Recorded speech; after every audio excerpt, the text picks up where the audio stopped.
Sa baryo ng San Sebastian, bibihira lamang ang mga gabing tahimik. Laging may huni ng mga palaka, kaluskos ng kawayan at haginit ng hangin mula sa mga palayan. Pero nitong mga nakaraang linggo, may kakaibang katahimikan.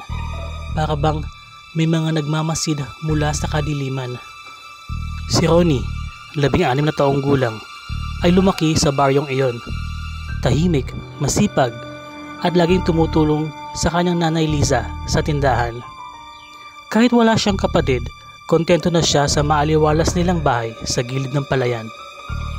Pero may isang bagay na hindi nila gustong pag-usapan. Ang bahay sa dulo ng kalsada. Ang bahay ni Aling Miling. Walang nakakaalam kung kailan siya dumating. Basta isang araw, nandoon na lamang siya. Tipikal na matanda, payat, maputla, at laging nakaputing duster. Hindi siya kumakausap ng ibang tao, hindi namimili sa tindahan, at hindi nakikipagsalamuha. Pero tuwing gabi, may ilaw sa loob ng bahay niya. Isang dilaw na liwanag na tila kumikislap, parang kandila. At higit sa lahat, palaging may nawawalang manok, pusa at kambing pagkatapos ng gabi. Jesus, aswang yan sigurado. Bulong na mga matatanda sa tindahan. Ewan ko ba? Basta may naririnig akong mga pakpak tuwing alas 12. Dagdag ni Mang Ruben, nalasing na naman. Hindi sila pinapansin ni Ronnie. Para sa kanya, baka chismis lang. Maraming kwento tungkol sa aswang sa probinsya, pero kadalasan, gawa-gawa lang para manakot. Ngunit, nagbago ang lahat isang gabi. Gabi iyon ng bagong buwan, walang bituin, walang liwanag. Umuungal ang hangin, sinasayaw ang mga dahon ng saging. Ronnie, pakisara yung bintana, malakas ang hangin, sabi ni Nanay Liza habang nag-aayos ng mga paninda. Sumunod naman ang binata, pero paglapit niya sa bintana, bigla siyang tumigil. May mga yabag sa bubong. Mahahalata mong hindi sa pusa o sa daga, kundi mabigat, mabagal. May bahagyang paghila ng kuko sa yero. Ma, bulong ni Ronnie, halos hindi makaimik. Baka pusa lang yan, sagot ng nanay, pero mahahalata mong kinakabahan ng boses. Napatigil ang yabag, tapos may mahinang pagngisi, parang may nangaasar. Dahan-dahang tumaas ang balahibo ni Ronnie sa batok. Sumunod ang malakas na tahol ng kanilang aso, si Bungo. Pero hindi pangkaraniwan. Galit, nagangalit, parang may kinakalaban. Teka, si Bungo! Sigaw ni Ronnie.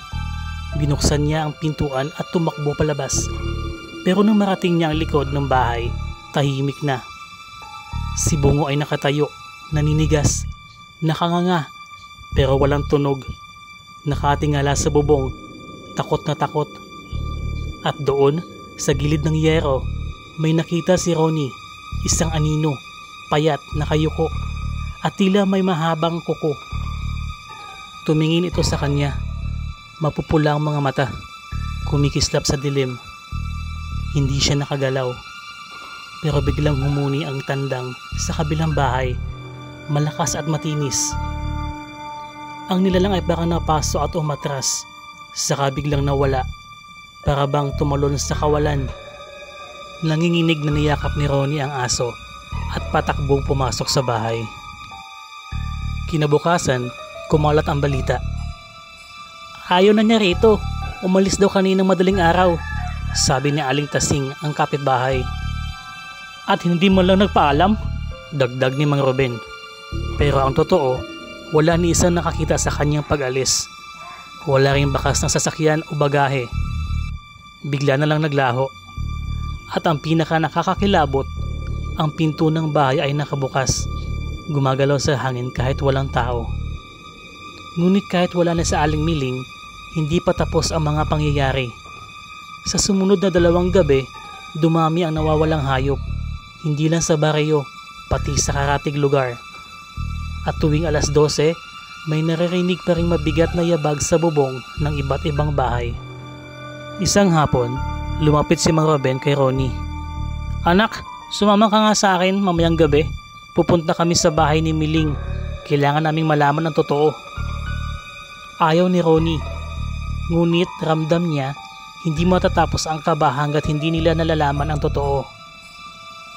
Pagsapit nga ng gabi, 5 silang pumasok sa bahay.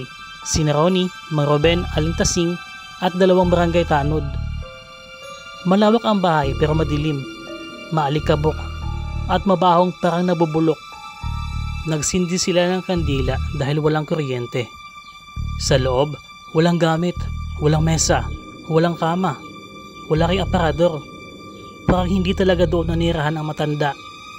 Pero sa sahig, may nakaukit. Mga simbolo, bilog, hugis tao, parang ritual.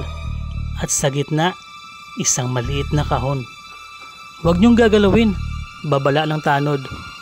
Pero huli na, napulot na ito ni Mang Ruben at dahan-dahang binuksan. Nang bumukas ang kahon, nagtakbuhan ang mga ipis. Ngunit, hindi iyon ang nakakatakot. May laman itong buhok, kuko, at tuyong balat, parang mula sa tao. Napaatras si Ronnie, sumuka si Aling Tasing, at biglang may malakas na kaluskos sa itaas, sa kisame. Hindi na nila tinapos. Nagunahan silang lumabas. Agad-agad tinapon ni Mang Ruben ang kahon at kumaripas ng takbo. Iniwan ng kandila at ang bahay na nakabukas ang lahat ng bintana. Pagdating sa bahay ay pagod na pagod si Ronnie. Umupo siya sa kama at pinakalma muna ang sarili. Pero naramdaman niyang may kilabot sa hangin. Parang may malamig na hangin sa batok. Kaya't sumilip siya sa bintana. Sa malayo, sa gilid ng palayan, may nakatayong anino, manipis, nakayuko, at nakatingin sa direksyon niya. At unti-unti ito naglalakad papalapit. Napaatras si Ronnie, halos hindi makahinga. "Ma!" sigaw niya. At dahil sa sigaw ni Ronnie, lumabas si Nanay Lisa. Dala-dala ang isang habulin. Isa itong lumang kutsilyong minana pa nila. Pero habang papalapit ang nilalang, may naalala si Ronnie. Ang sabi ng mga matatanda, ang aswang daw ay hindi pumipili ng inuuwian, bagkus pumipili ito ng mga sinusundan. At noon niya na-realize, hindi ang barayo ang gusto ng aswang, kundi siya. Habang papalapit ang anino, biglang tumilaok muli ang manok ng kapitbahay. Malakas at sunod-sunod, tila galit.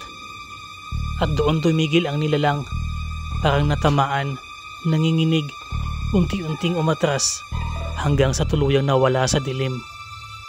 Lumuhod si Ronnie habang habol-habol ang hininga. "Bakit ako?" tanong niya, ni hindi makasagot ang kanyang ina. Ang tanging malinaw, hindi pa tapos. Sa ngayon, tahimik ang San Sebastian, pero tuwing gabi, may nagsasabing may naririnig pa ring pag-ingit sa bubong, mabagal, parang naghihintay ng tamang oras. At minsan, kapag napatingin ka sa palayan, may mapupulang matang nakasilip sa pagitan ng damo. Sabi ng matatanda, ang tunay na aswang hindi nawawala. Lumilipat lang ng bahay, depende kung sino ang sinusundan niya. Kaya kung may kumakaluskos sa bubong ninyo mamayang gabi, huwag tatayo, huwag sisilip, at higit sa lahat, huwag mong banggitin ang pangalan mo. Baka matandaan ka niya.